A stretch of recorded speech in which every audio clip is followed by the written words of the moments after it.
Hi, my name is Lucas Daniel Boyce. Happy Black History Month. I'm going to talk today about honoring the legacy of the past and the future. Legacy Leaders. It's an acronym that stands for Leave Every Generation the Ability to Create and Yield Increase. 4 points: encourage and empower, believe in the possible, get up each time we fall, and decide that character is key. To start, legacy leaders encourage and empower. And that's what my adoptive mom, Dorothy, did for me. I went to her home at 10 days old, and she taught me to believe in the possible and to encourage and empower. She taught us a simple phrase from Scripture. Psalms 139, it says that we are fearfully and wonderfully made. What that means in today's parlance is that we're built for something more. And over the course of about 15 years, she had over 40 foster care children. She adopted 6 of us. She adopted us from all kinds of situations. And she was the very first person that taught me about diversity, equity, and inclusion. Mom taught us to believe in what's possible. Some men see things as they are and they'll ask why, Robert F. Kennedy says. And others dream things that can be and ask why not. In other words, there will be some that will see the challenges of our moment, challenges of history, the headwinds, the obstacles, and will shrug their shoulders and shrink from the opportunity of the moment. But then there are legacy leaders, those that will see the obstacles, the challenges, and they'll still dream things that can be and ask why not. I'm thankful to have a mom who taught me to dream things that can be and always ask why not. Mom taught us to believe in the possible. And if we would be legacy leaders, we have to do that. She asked me what my dreams were when I was a teenager. I told her 4 things. I wanted to be a minister and share my faith. I wanted to work at the White House. I wanted to fly in Air Force One. And I wanted to work for an NBA team. Mom also taught us to get up each time we fall. And if we would be legacy leaders, we have to know that when we get knocked down, we got to get back up. Pianist Duke Ellington said that their life has 2 rules. Rule number 1, never quit. And rule number 2, always remember rule number 1. Get up each time we fall. Real quickly, George Washington lost the first 5 battles of the Revolutionary War, but he did not quit. Beethoven was told by his music teacher that he was a dunce and he never learned how to play the piano. Thomas Edison tried again to emit light, and he didn't give up. Walt Disney had no formal education. He went bankrupt 7 times and he had 2 nervous breakdowns, but he refused to give up. A dear friend of mine, former Secretary of Housing and Urban Development, Alphonso Jackson, I was in his office one day, and he's a man that marched during the Civil Rights Movement. He was attacked by dogs, and he showed me the scar marks on his leg. And he said, Lucas, life will have lots of ups and downs. But then he said this: if you can look up, you can get up. Legacy leaders get up every time we fall. I told you my dreams, and I was blessed to share my faith in Mexico as a missionary, in Africa, across the world. And over the course of a few years, I served at the White House. I flew on Air Force One. And I achieved my goal of working for an NBA team with the Orlando Magic. My first year in the team, 2009, we went to the finals against the LA Lakers, led by Kobe Bryant. He beat us bad, and I'm glad he did. Character is king. Legacy leaders understand what Dr. King meant when he says, whatever affects one of us directly affects all of us indirectly. He said, I can never be what I ought to be until you are who you ought to be. The very first lesson in leadership was taught to me by former President George W. Bush. First day I met him in person was Monday, March 25th, 2002, when I was picked to be part of a photo op on the South Lawn. He came to me and he talked to me and we had a good conversation. And then he called me over for a personal photo. And I shook his hand and I said, sir, I'm praying for you. The cause is just. This is right after 9/11, right? Took a step back and said, thank you. It is. I thought that was it. Just a really cool day on the White House lawn. Pulled him in for the brother hug. Went back to my office. The next day, my boss, Ed Moy, came over to my cubicle and said, "Hey, you kind of made an impression on the president yesterday." My mind went back to, oh man, I shouldn't have pulled him in for the hug. I started to apologize, and Ed Moy waved me off, and he said, "No, I was just in the Oval Office a few minutes ago." He pulled me aside after the meeting, and he said, "I met this kid on the South Lawn yesterday. What's his name again?" I was like, "Well, that was Lucas." He said, "Well, what's his story?" And so Ed Moy began to tell him about my background of growing up in foster care, being adopted, and then being a White House intern. And then he said something to Ed Moy that literally changed the course of my life. He said, "Well, what can we do for him? Let's bring him on board." I went home, finished college in a whirlwind of 18 months, and graduated with a bachelor's degree in political science and speech communication from the University of Central Missouri on July 11, 2003. On July 15th, 2003, I was in Washington, D.C. on the ground floor of his re-election campaign. And from there, went to the White House, was the director of African American outreach for the entire country, was in charge of 10 states from Missouri to California, which meant I worked a lot of hours, but it also meant that I got to fly with him on Air Force One. Legacy leaders leave every generation the ability to create and yield increase. And that's what George W. Bush taught me. As I close, I encourage you to stay prayed up. Let's keep in touch. I'm on Facebook, I'm on Instagram, and I'm also on YouTube. Again, my name is Lucas Daniel Boyce. Happy Black History Month. And remember, we always honor the legacy of the past, and we look to the future. Thank you for your time.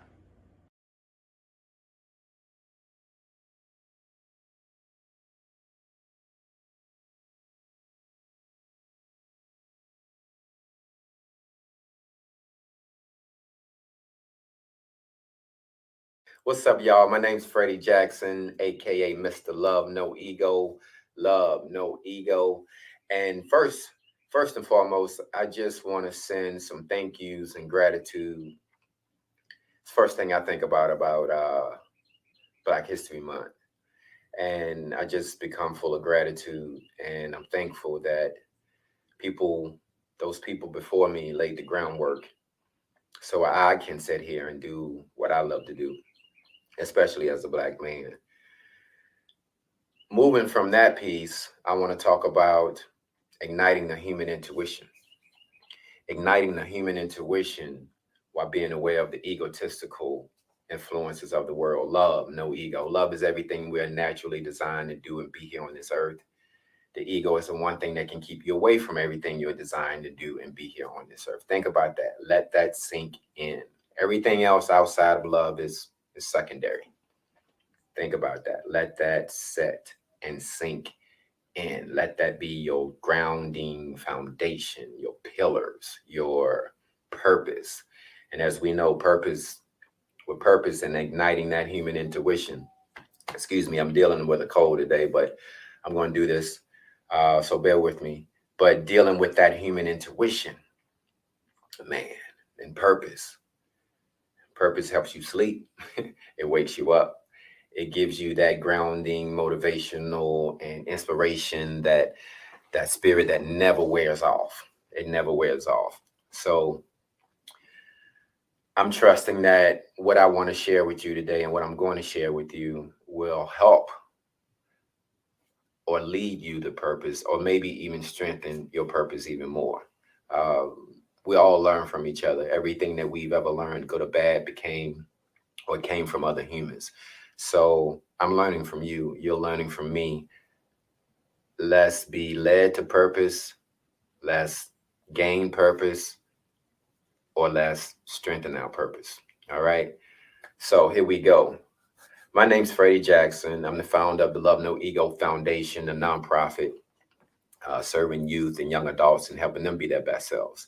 I also go and speak to, the corporate world, talk about ego in the workplace, and I'm trying to help individuals and teams perform at an optimum level. Get those biases out of there. Get those fears out of there. Those that prejudice. Get it out of there so we can all move towards the goal of being our best selves, personally and professionally. Love, no ego. Freddie Jackson, I'm a former college athlete. I'm a personal trainer of 13 years now. I am a former music artist.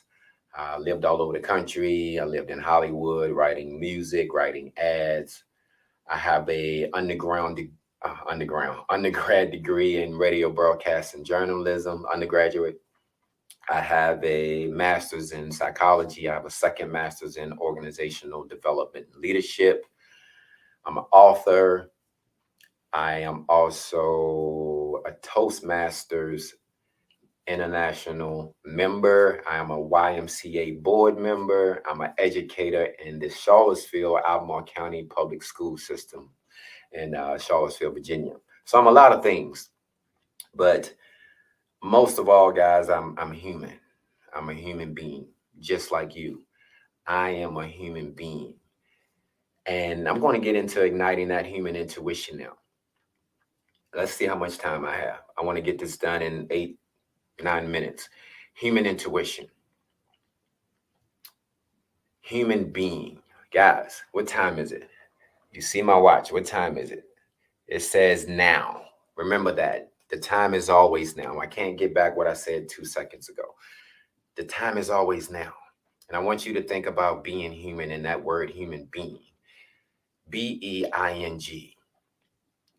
I-N-G is a suffix that we learned back in grade school. It means what?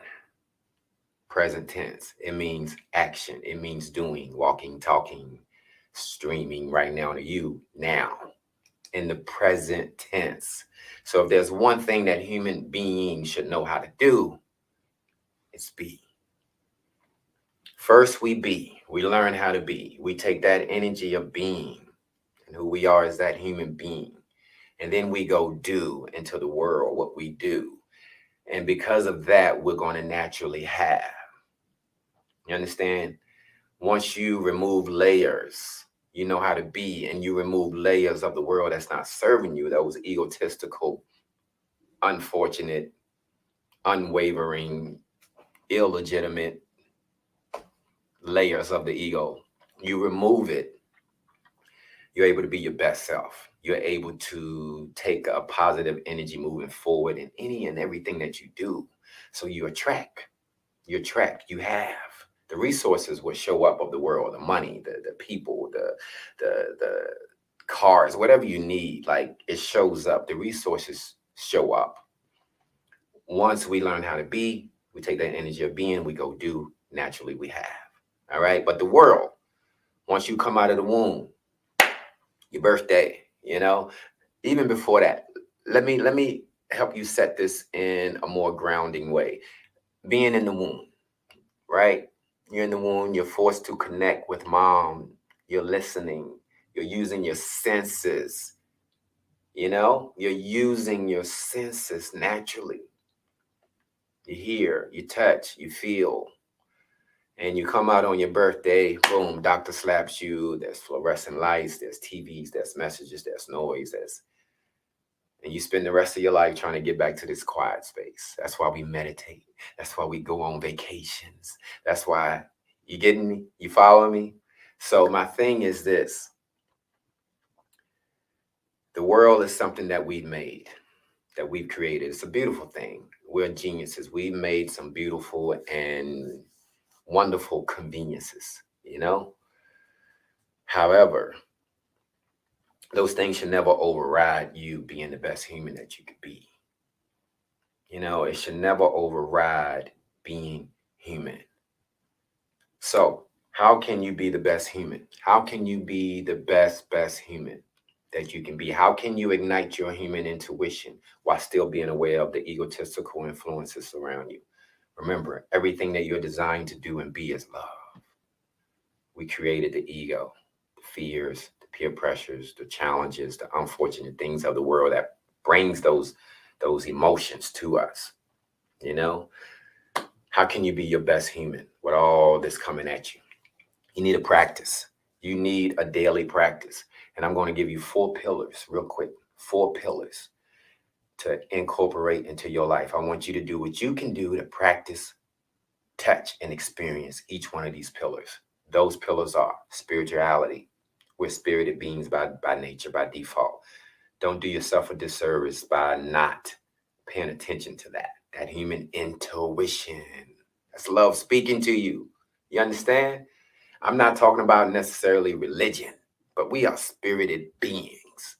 You understand? Spirituality, education. Never stop learning. I have 3-4 degrees, right? But I never stop learning. Just because you graduated doesn't mean education is over. Spirituality, education, exercise. You got to work out. You have to move. You have to play. Go out in nature and play, move, climb a tree, work out intentionally, go to the gym, but move. I'm a personal trainer of 13, 14 years. I could talk about the benefits of exercise all day long, but you know, and I know. All right. Last one, community. Number 4 is community. Spirituality, exercise, education, community.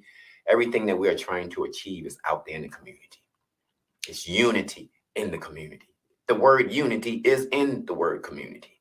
And there's unity out there in the community. Go, network, educate, be. Everything that you're trying to achieve is out there. So be you, connect with it. Connect with your human intuition. Be aware of the bull that's not even serving you. Love, no ego. I love you guys. My name's Freddie Jackson. Follow me on Instagram at Mr. Love No Ego. Follow the foundation at Love No Ego, lovenoego.org, MrLoveNoEgo.org. I love y'all. Y'all be good. Peace.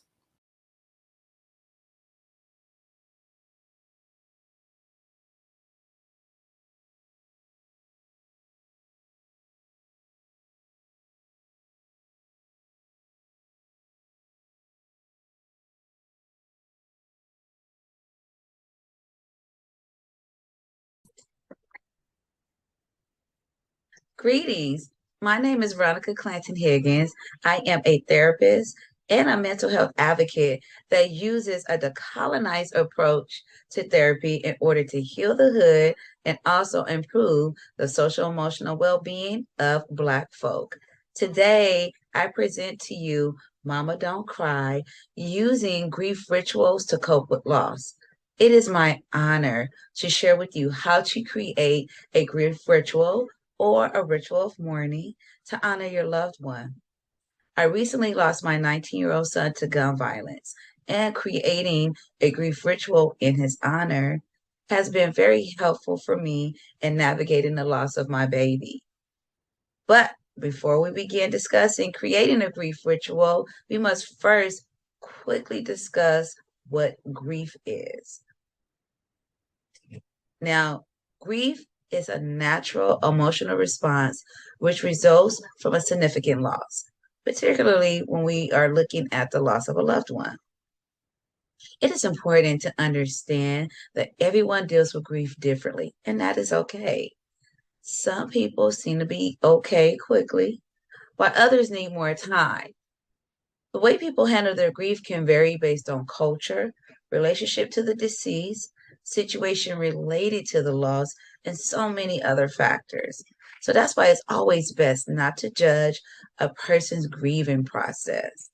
But we need to remember grief is a very natural process and does not require therapy unless it becomes complicated.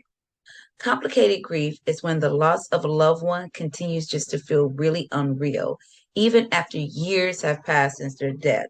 And this usually occurs in about 10% of the population. An individual experiencing complicated grief, they usually experience like extreme guilt about moving on with their life and is unable to manage their symptoms. And some of the symptoms usually are like poor appetite, having sleep issues, severe distress, or even difficulty concentrating, which impacts their ability to function on a daily basis. With complicated grief, accepting the loss feels like the individual is betraying their loved one, which is why they may need additional clinical support. There's nothing wrong with a little therapy when you're having a hard time. Creating a grief ritual, however, can be very helpful for those who are in a place to begin accepting the loss of their loved one. Now, let's look at what a grief ritual is. Believe it or not, we live in a society based on rituals. Buy new clothes for back to school, blowing out candles on a birthday cake as you make a wish, doing a wobble or cha-cha slide at the cookout. Creating a grief ritual can help people honor their loved one and begin the process of letting go.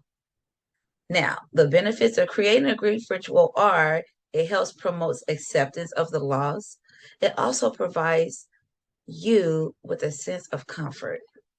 It allows for the space to express strong emotions, whether they're positive or negative. It helps you to maintain that bond that you have with the person who has transitioned from this physical life. And it can also provide a sense of order, which helps you to feel like you have control over your mourning.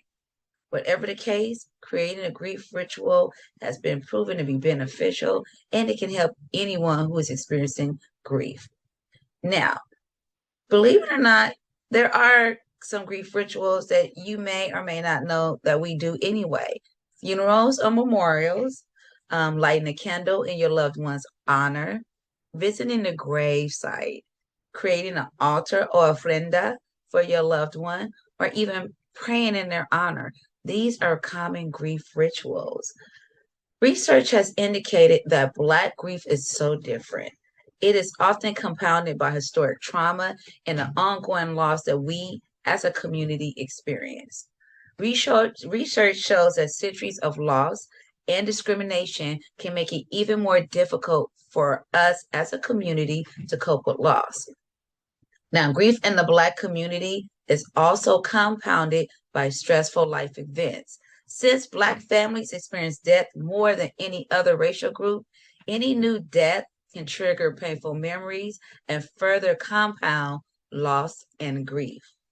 That is why creating a grief ritual can be critical for emotional and physical wellness. So today, we will talk about how you can create a ritual for yourself or help someone that you know create one for their loved one. Now, when we're looking at the steps to creating a ritual, I want you to get a pencil. Choose a meaningful object.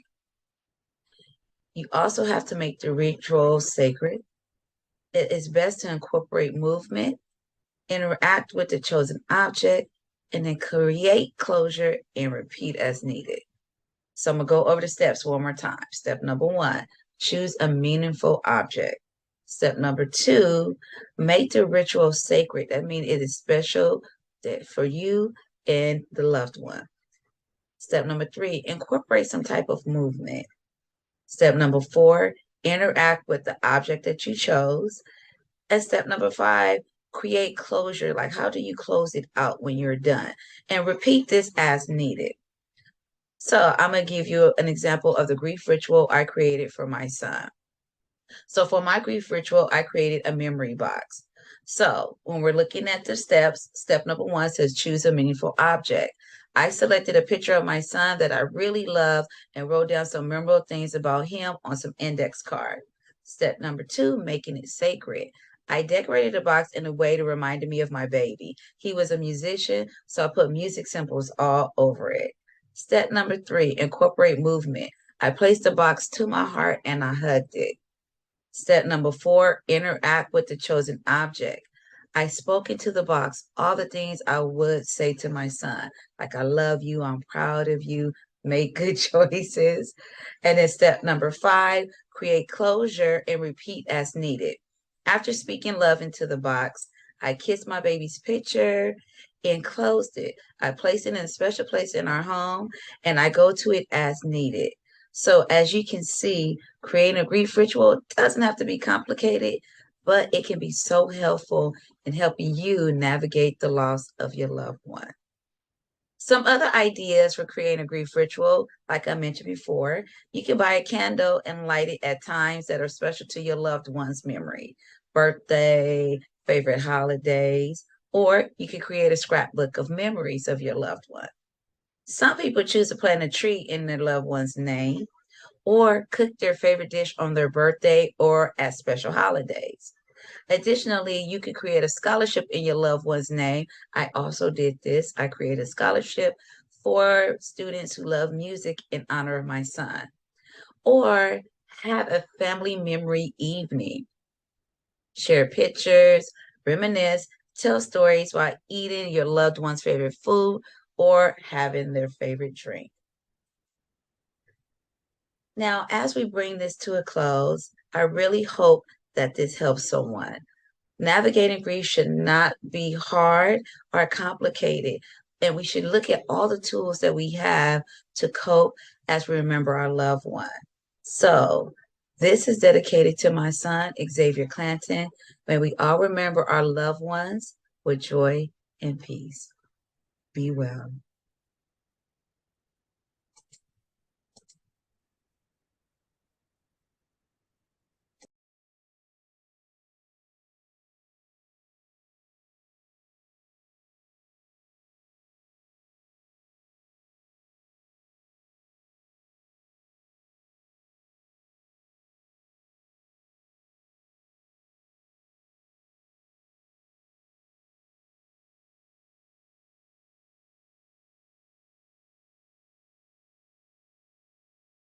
My name is Dr. Tracy Crump. I am the founder and chief education officer at Tracy Crump Enterprises, LLC, where I help students and educators prosper by bringing clarity to their goals and resources, sharpening their skill sets, and empowering them to strive for success. Today, I will be discussing mental hygiene and self-care in the Black community. So our purpose for today's presentation is to better understand that Black Americans face adverse health outcomes due to stress and to bring home the point that they must monitor their mental hygiene in order to help decrease levels of stress. We will do this by tackling 3 learning objectives. First, exploring some of the root causes of stress. Second, discussing adverse health outcomes that may contribute to stress. And then third, I will provide free techniques that could assist in decreasing levels of stress. I also want you to break out your note-taking materials so that you can write down your 3 takeaways. I want to begin by giving us a working definition of mental hygiene. And mental hygiene, for our purposes, will include all measures that are to be taken to promote and to preserve our mental health. There are some sobering statistics when it comes to Black Americans and mental hygiene. According to the Health and Human Services Office of Minority Health, Black Americans are 20% more likely to experience serious mental health outcomes when compared to the general population. And age is not a buffer. Black youth who are exposed to violence are at greater risk for experiencing post-traumatic stress disorder. And then when we look at the population as a whole, Americans of African descent are also more likely to be exposed to factors that increase stress, such as being unhoused or homeless or being exposed to violence. And this increased stress also can lead to developing mental health conditions. 1 in 4 Black Americans will also experience an anxiety disorder at some point in their lifetime. And so the anxiety disorder could be a generalized anxiety disorder, it could be obsessive compulsive disorder, or something like panic disorder. Anxiety is also more persistent. And so that means the symptoms last longer in people in the Black community when compared to their non-Black counterparts. Another sobering fact is that Black Americans seek mental health treatment considerably less often than their non-Black counterparts, or they may leave mental health treatment before the recommended dose of therapy is complete. And so this is when compared to their non-Black counterparts. So having higher risks of these challenges and then either not seeking mental health services or leaving prior to can increase stress as well as can increase the outcomes. The collective experience of historical trauma can be one reason that we look to find out why that situation is. Why is it that Black Americans are less likely to seek mental health treatment? Or why is it that Black Americans do not finish the recommended course? When we think about historical trauma can be experienced by anyone who lives in a family that at one time was marked by severe levels of trauma. So when we think about things like war or genocide or dislocation or poverty, these are experiences that could lead to historical trauma.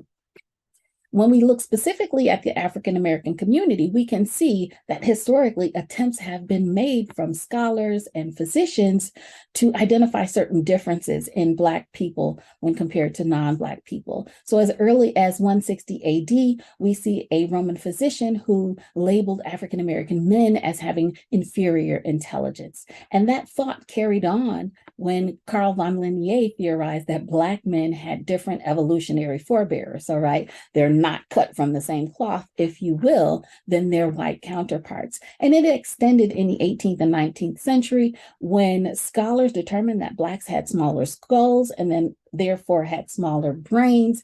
And because they had these smaller skulls and smaller brains, they were less intelligent, they didn't feel pain, they could endure surgical operations and procedures without anesthesia. And so they systematically justified the torturous treatment of Black Americans. So this collective experience of this type of historical trauma has an impact on a person. It can manifest as emotional or psychological stress.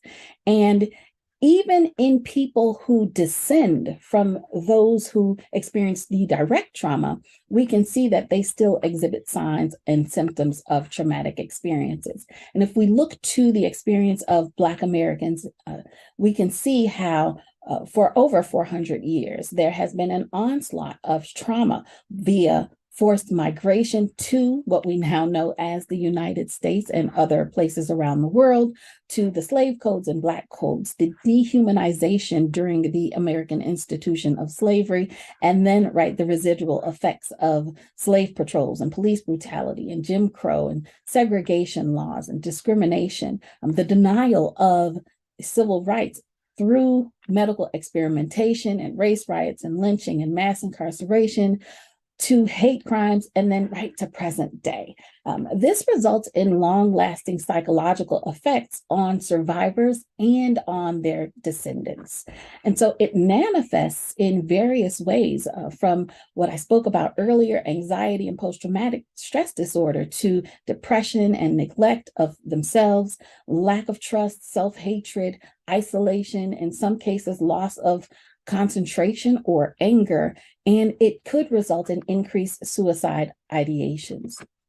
Stress comes in many different types. We can have acute stress, which is short-term stress, or chronic stress, which could be long-term stress. And that chronic stress could come from things like perceived discrimination, neighborhood stress, daily stress, family stress, or maternal stress.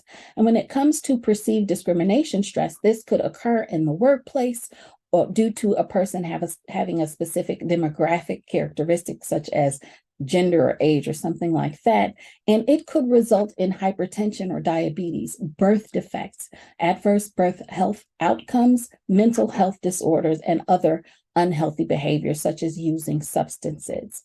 Environmental stress or neighborhood stress could also result in childhood asthma, hypertension, substance abuse, diabetes, obesity, and depressive symptoms. And this comes from being in toxic environments or conditions. Socioeconomic stress can also result in negative outcomes, and that could be the daily stress associated with living in a marginalized or minoritized status. It could also result from people who are required to do multiple things above and beyond with what the average person would do. So we have the sojourner syndrome or the superwoman schema, where in many cases, African American women are responding to persistent and chronic stress because they have to actively cope with meeting day-to-day demands and having multiple caregiver roles. And so we do see that experiencing poverty and situations like this results in higher rates of stress.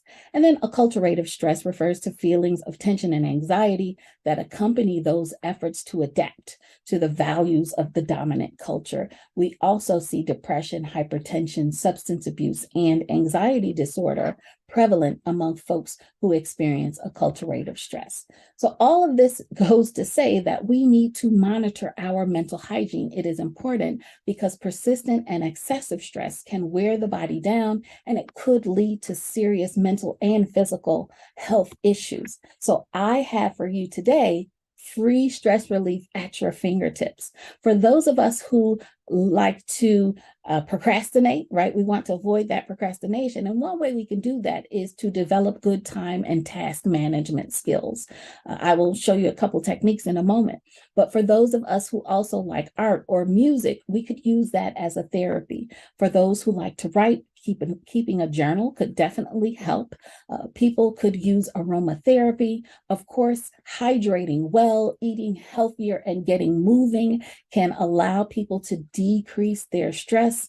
And then knowing what to say no to and actually saying no can be very helpful. Monitoring our relationships and removing toxicity can help. Being with friends and family who make us laugh and who enjoy our company and whose company we enjoy can help. And of course, using those positive affirmations, right? That psychological counterpunch can also help, because if you're telling yourself how wonderful you are every day, no one can tell you that you're not. Being sure to unplug your technology can definitely help, because sometimes we need time to decompress. Taking deep breaths or engaging in mindfulness can also help. And then leaning on your support system, whether it is friends or family or associates or someone more professional like a counselor, a clinician, or a therapist. Make sure to ask for help when you need it.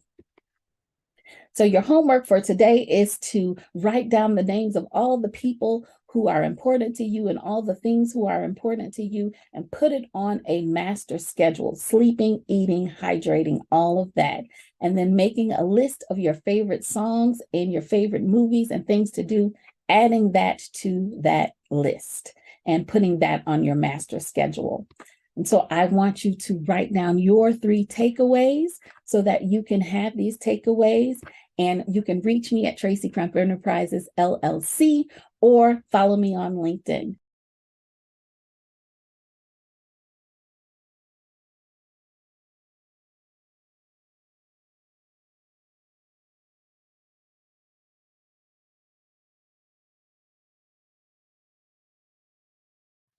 Hi, my name is Sheila Holley. I am a career and life coach, and I've been doing this coaching for about 5 to 7 years. And my specialty is really helping people of color really stand out and stand up in their career so they can achieve greatness and thrive. Today, I'm going to be talking about navigating DEI in the workplace and how to show up authentically as yourself in the workplace. Now, the DE&I stands for diversity, equity, and inclusion. And this really means that there is a diverse workforce, uh, things are equitable, and there is inclusion within the workplace.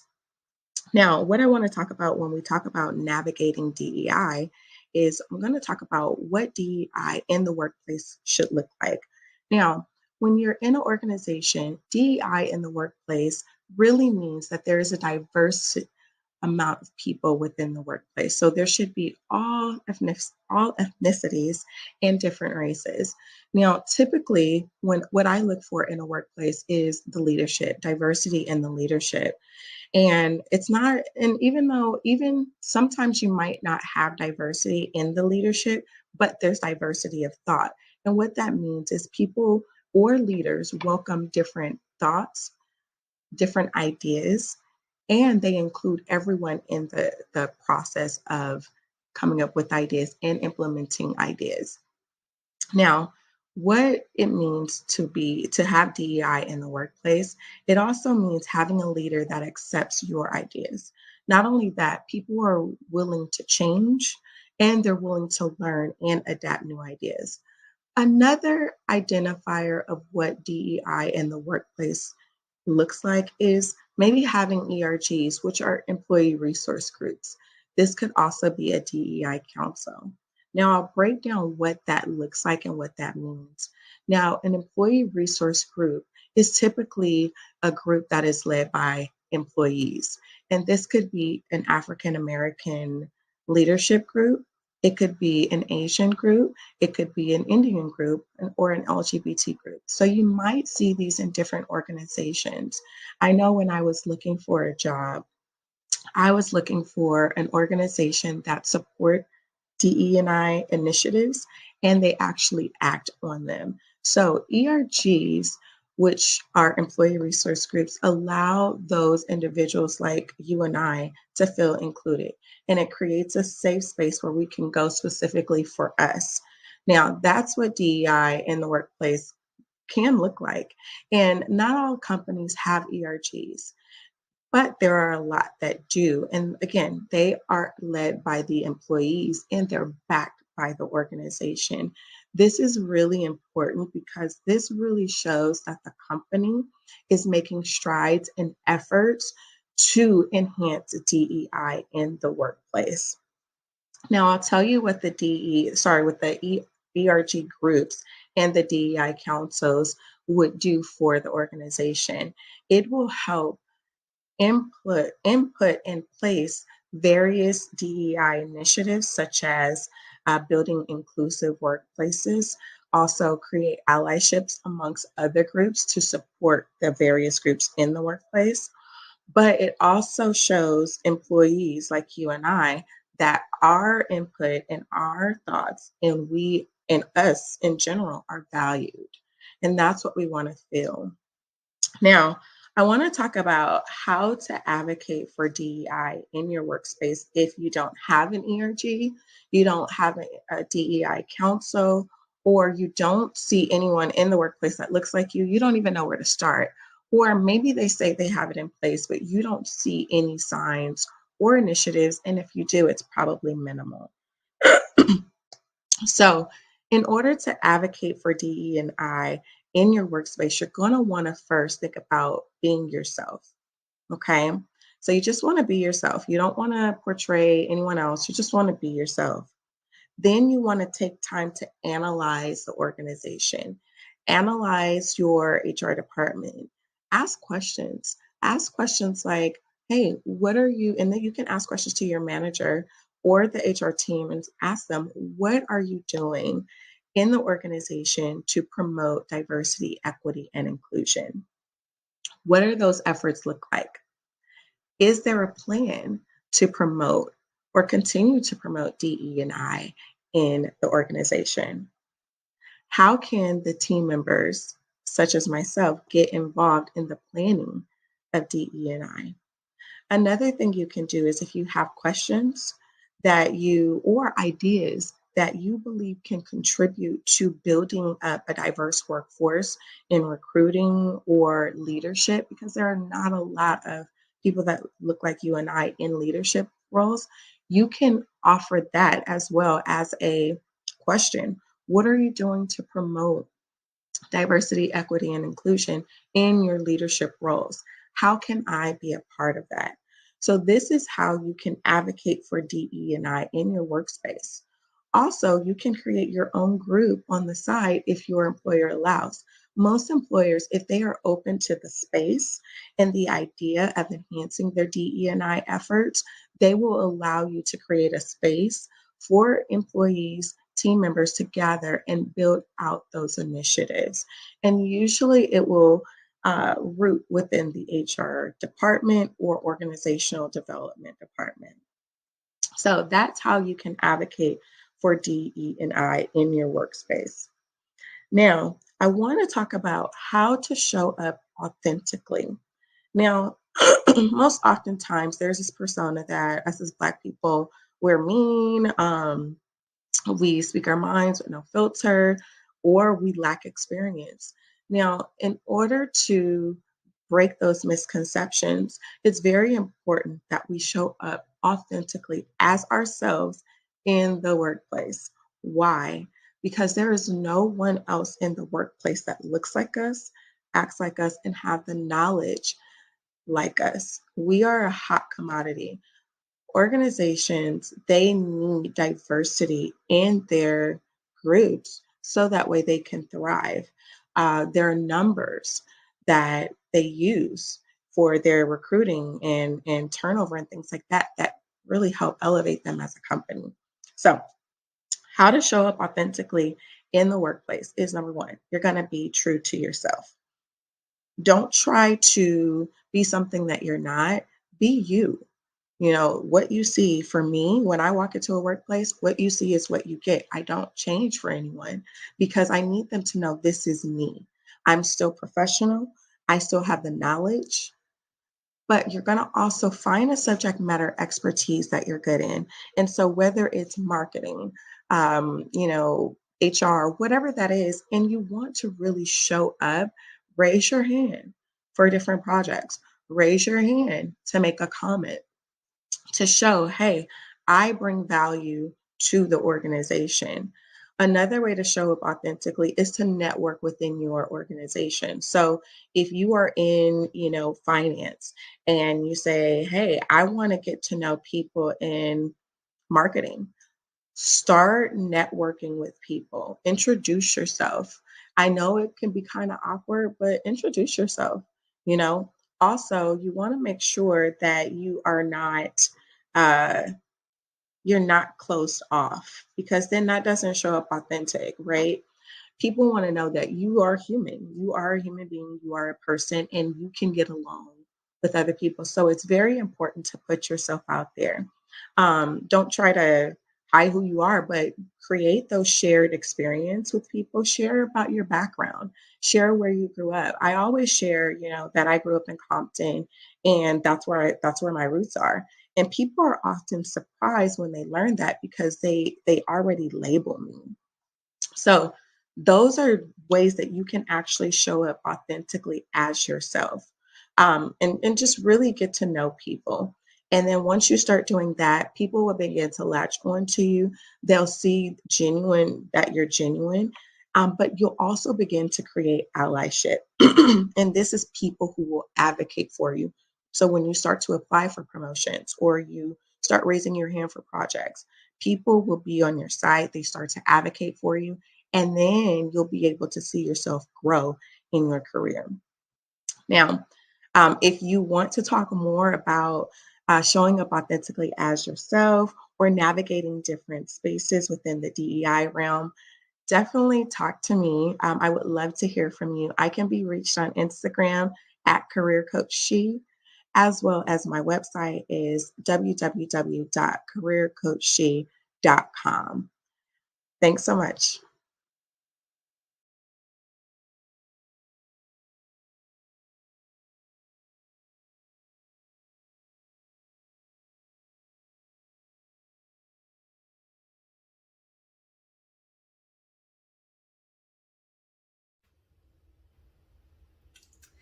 Hey everybody, my name is Dr. Stacy Nakia Peebles, and I am so excited to be able to talk with you today.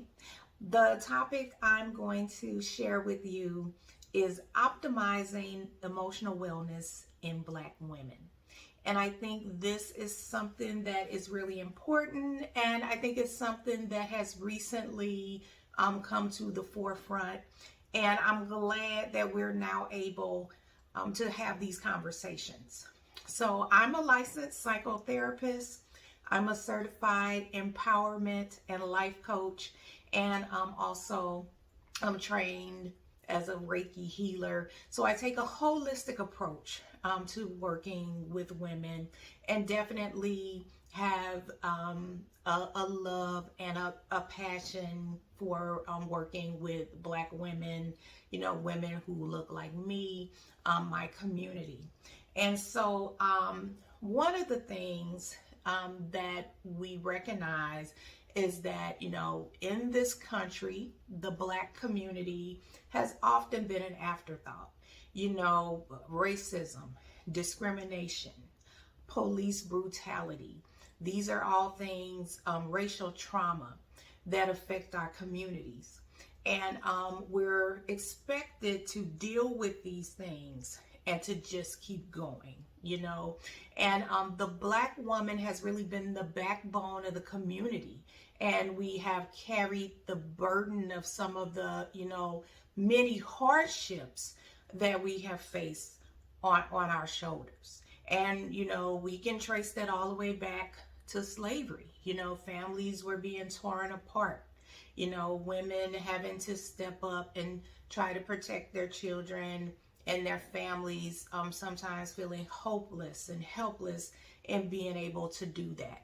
If we bring it forward to more modern day times, you know, the war on drugs, mass incarceration that we dealt with as a community in the 80s and 90s, and we're actually still in a process of trying to recover from that.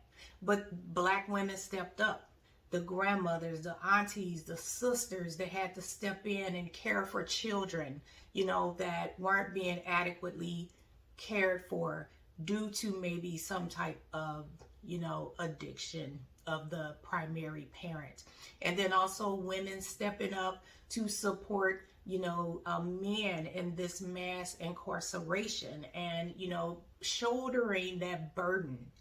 And, you know, we have come with this term, you know, we came up with this strong Black woman. I'm a strong Black woman. And then we've somehow kind of gotten caught up in that stereotype. You know, we've kind of put ourselves in a box. And, you know, it's one of those things that I feel came out of necessity. You know, it's an affirmation of, you know, all of this hurt and all of this suffering. It feels so good to say I'm strong because I've made it through. And so we know that Black women, we're very resilient, you know, and again, we've been through and survived so many things because we had to do that. And now we're at a place, hopefully in our community, where we're able to recognize that even us strong women, you know, need support.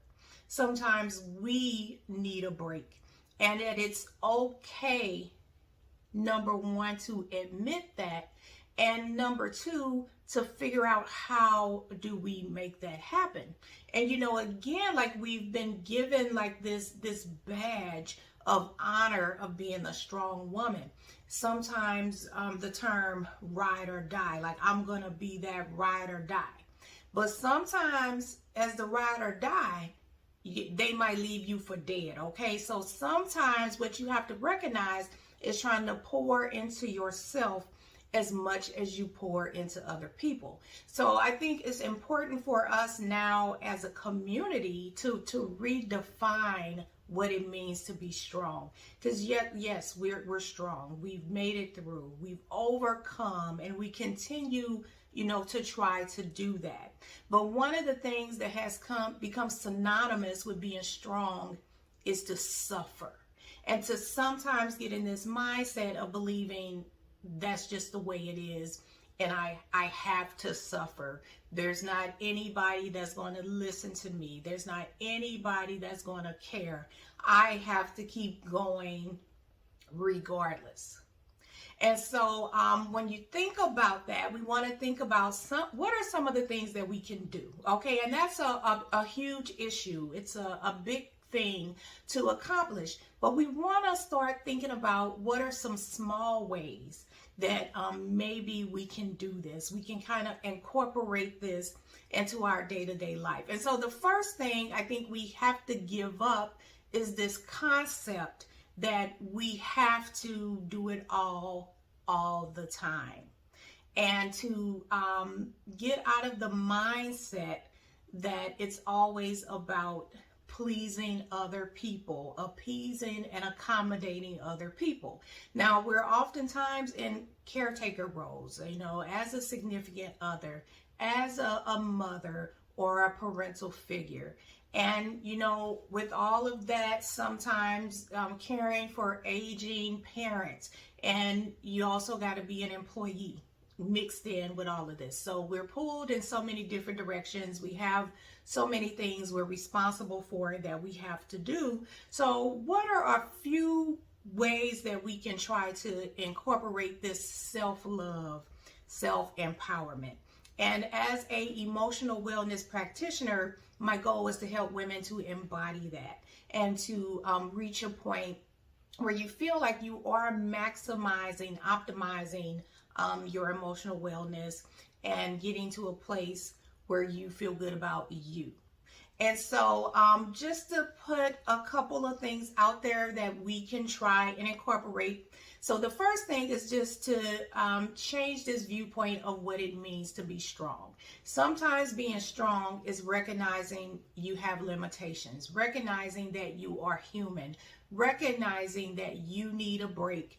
And part of that, you know, one thing is boundaries. So we have to get to a place where we feel empowered enough, we feel worthy enough that we can say to somebody, I can't do it right now.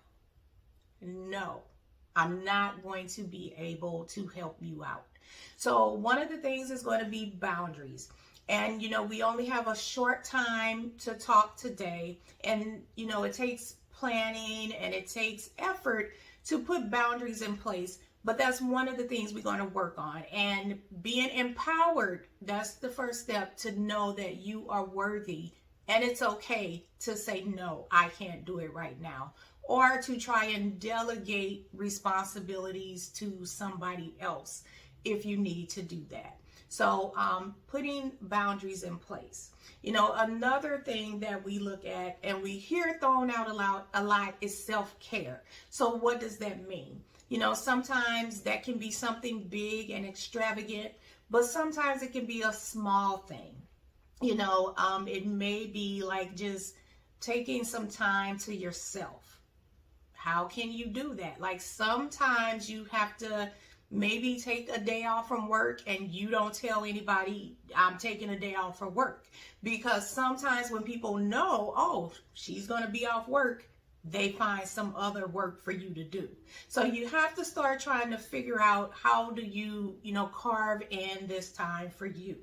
You know, and if you're not in the situation where you can take off from work, sometimes it's just letting them know, you know, I need 30 minutes to myself. I need an hour to myself. And you do whatever you need to do in that hour, whether it's watching a TV show that you enjoy or whether it's just relaxing.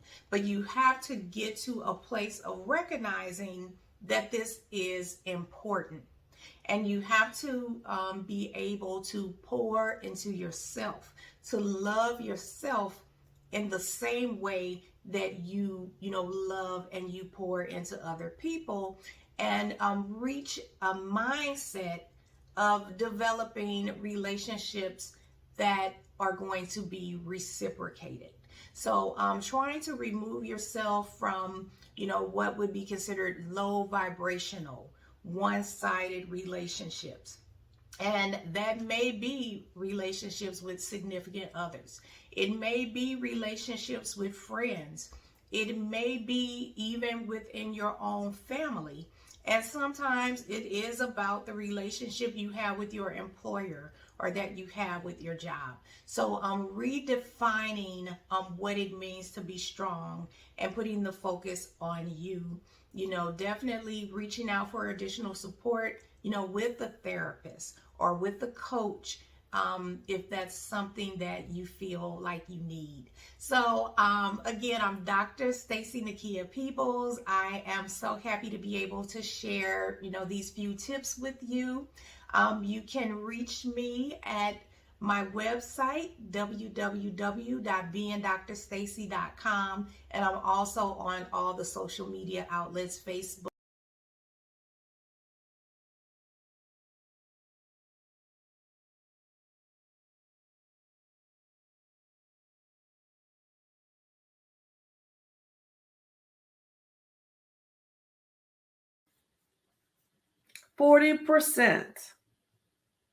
Black women are 40% more likely to die from breast cancer than our white counterparts.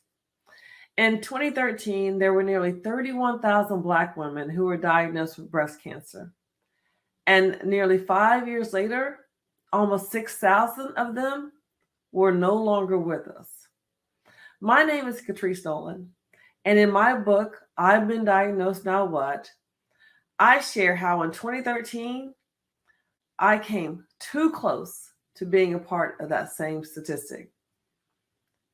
You see, in 2013, I was happily playing with my son on the floor, and I noticed that there was a slight change in my breast. That slight change led me to going to the doctor's office. That doctor's visit led me to getting a mammogram. That mammogram came back inconclusive. So I thought things were just fine. But fast forward, just nearly 2 weeks later, I sat in front of my bathroom mirror and I tried to button my shirt, but I couldn't. I couldn't button my shirt because I had so much swelling that it was impossible to do so. So I sought the help of a breast surgeon. And after speaking with a breast surgeon, I found out that I had stage 3 inflammatory breast cancer. Yes, stage 3 cancer. There are only 4 stages of cancer, and the cancer I had started with stage 3. So not only did I have cancer, it was a stage 3 cancer. And then I found out it was the most aggressive form of breast cancer, inflammatory breast cancer. So imagine the shock of me being a 38-year-old mom of 3 and learning that I had stage 3 cancer. The shock, the pain was nearly unbearable. But I knew I had something to live for. I had my kids, I had my husband, I had my family, and I knew that I could not give up. I had to move forward, but it was not easy. I proceeded through this journey of pain by having to go through chemotherapy treatment and then surgery. And after that, I had to have radiation treatment. So nearly 9 months from my diagnosis, I finally rang that bell to signify the end of treatment. But that 9 months was a painful period. You see, during that 9 months, I found myself having to advocate for myself. I found myself having to do significant amount of research. I found myself reviewing statistics and thinking, am I going to be one of those women who are no longer with us a year, 5 years, 10 years later? But I'm happy to say that this year marks 10 years. Yes, 10 years that since I have completed treatment. And I am so grateful for the opportunity to speak with you guys today during Black History Month. And so why is it important for me to speak to you today? I want to speak to you because we have so much pain that we have been through as a people.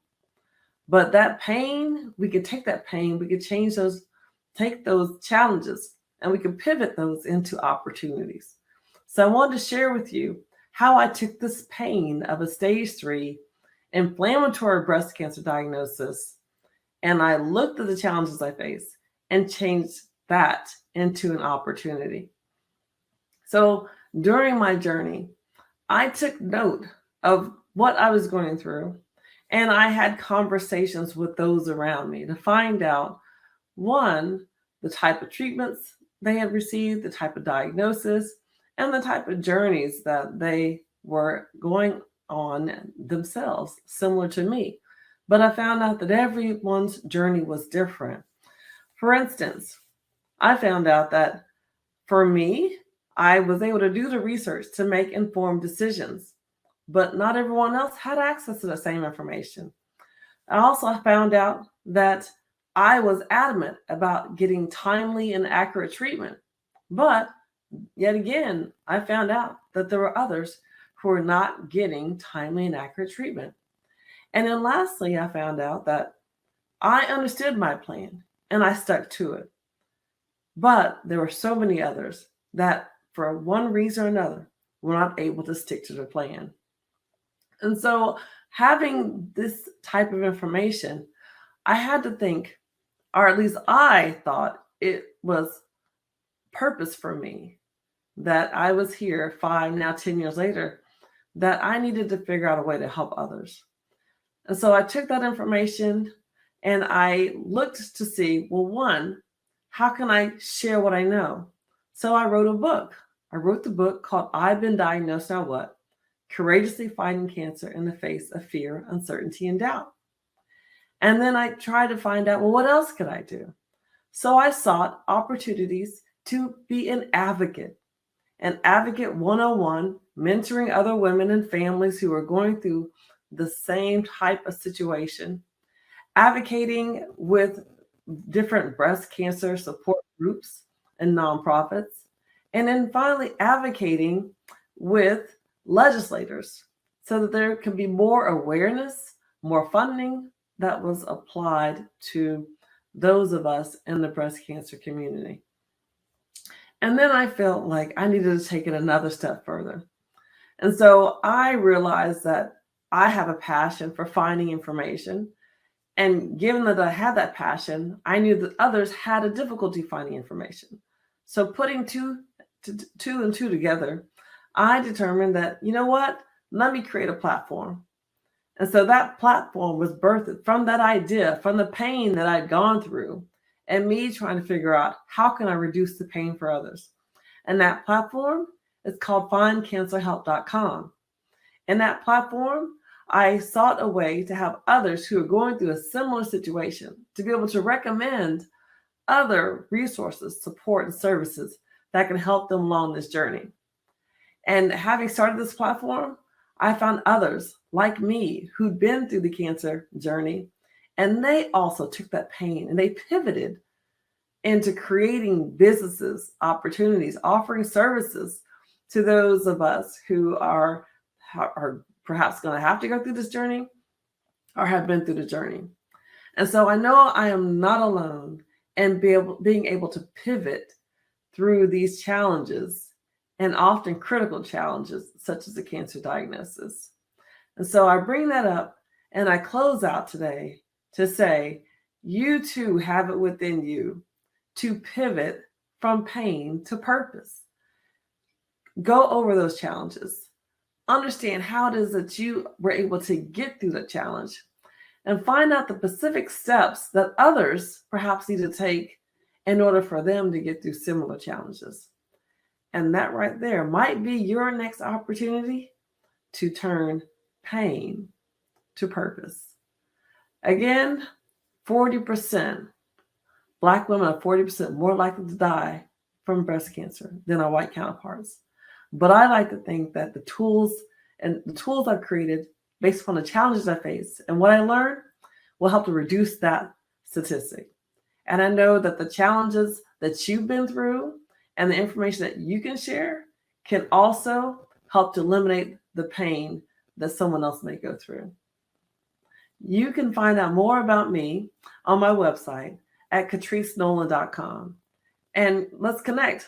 I'd love to find out how I can help you pivot from pain to purpose.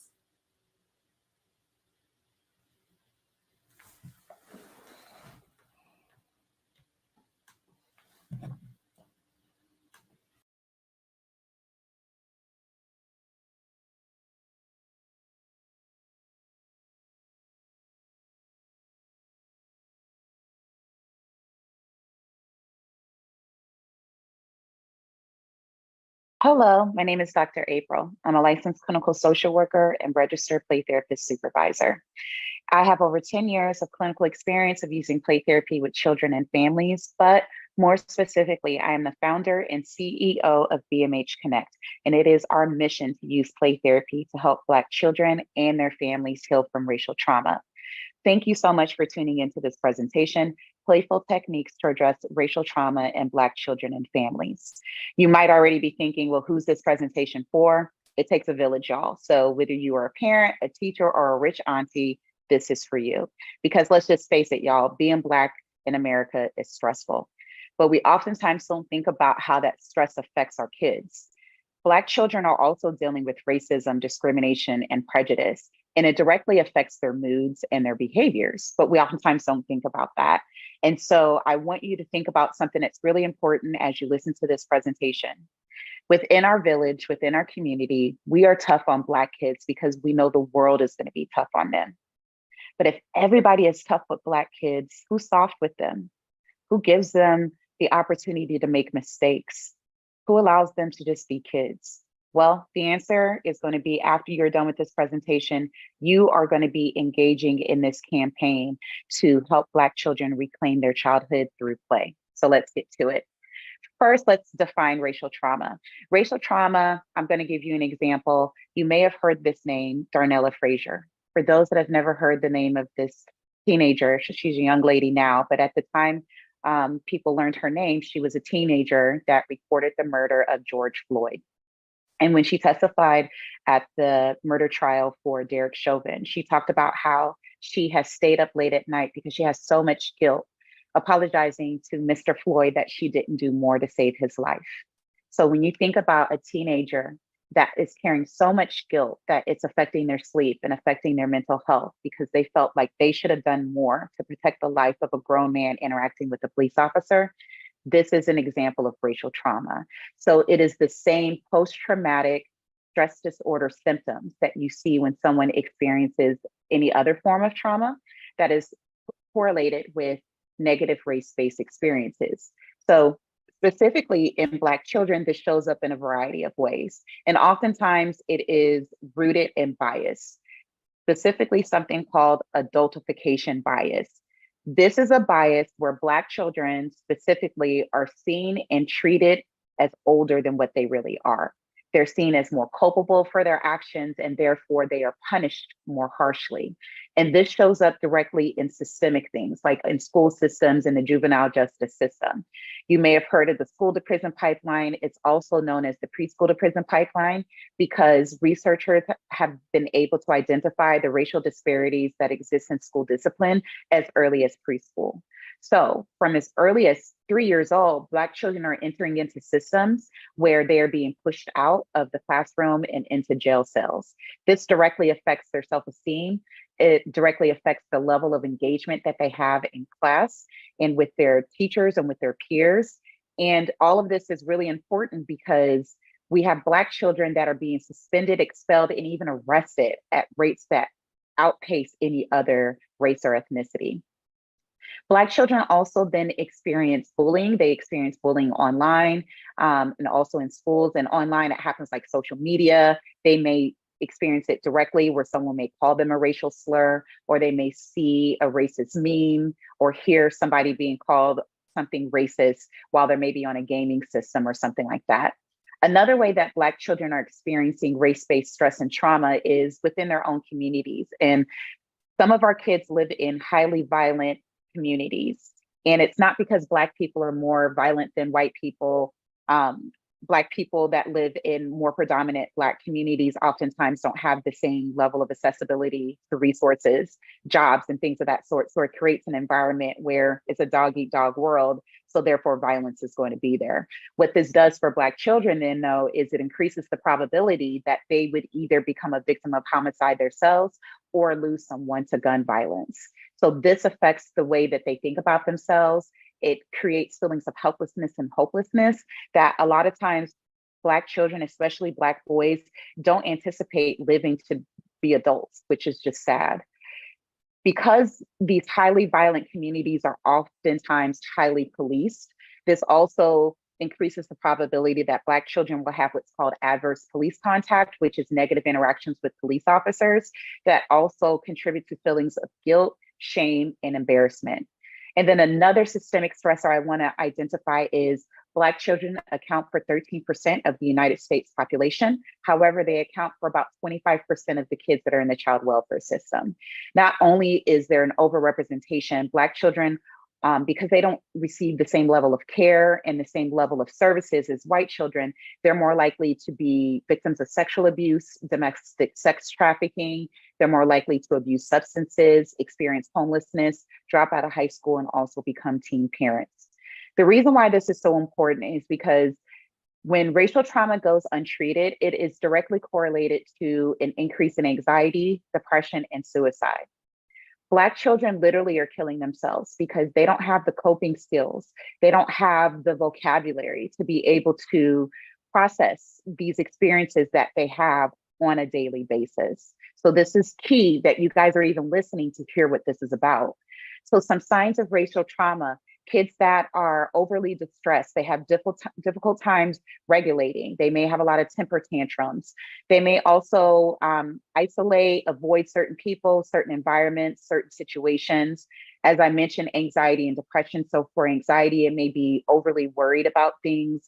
With depression, it can look like oversleeping, not getting enough sleep, changing in their eating habits.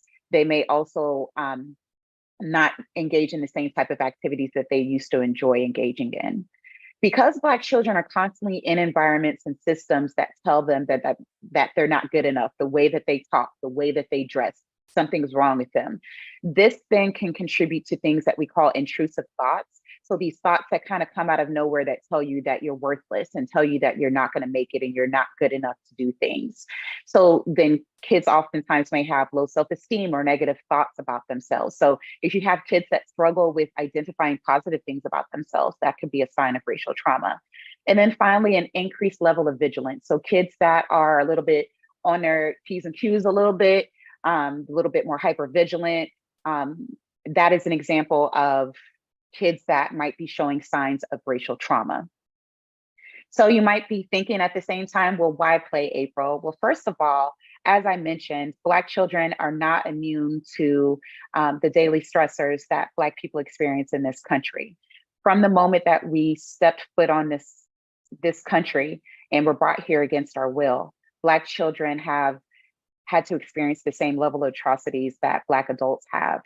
And historians have been able to identify that even during enslaved times, Black children used play as a way to connect and as a way to decompress from the reality of their world. So there are accounts of Black children engaging in role plays for slave auctions in the Civil War. And even when we look at the type of games that Black children play, we still play them to this day, jacks and jump rope and things like that. Play is therapeutic. It can help children relax. It can help them learn healthy coping skills. So it's a natural way for us to help Black children. So how can this happen, April? Different things. So we have gameplay. You can have family game nights. You can come up with different hand games. You remember like Miss Mary Mack when you were younger. You can play card games. So have Uno tournaments, play spades. I love how we don't teach people how to play spades, but we expect that you know how to play. So teach your babies how to play spades. So they're allowed at the spades table. Dominoes, think about all of the games that we play within our community that we can also share with our kids, or even the childhood games that you enjoyed that you can also share with your children.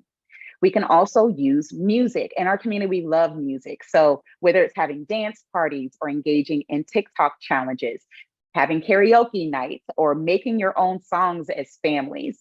That's a really good way that we can engage with our kids and also receive some therapeutic benefits ourselves. Get different playlists going on, playlists for kids whenever they're having bad moods that can help elevate their mood. We can also engage in art activities, so family collages, having your kid draw their day. It's a great way to open up the conversation about how their day was. You can also do have your family draw pictures of each other as superheroes. So different art activities. And then finally, other ways that you can do for connection are yoga. Just having one-on-one time with your kids goes a long way. Don't forget that no matter how old our kids get, that a hug goes a long way. So just hold on to that. So in conclusion, I have a call to action for you guys. I encourage you to engage and play with Black children and use the hashtag Black Kids Play. So around the country, around the world, we can see how we as a community are using play to be able to help Black children reclaim their childhood. Thank you so much. For more information, you can visit our website or our social media.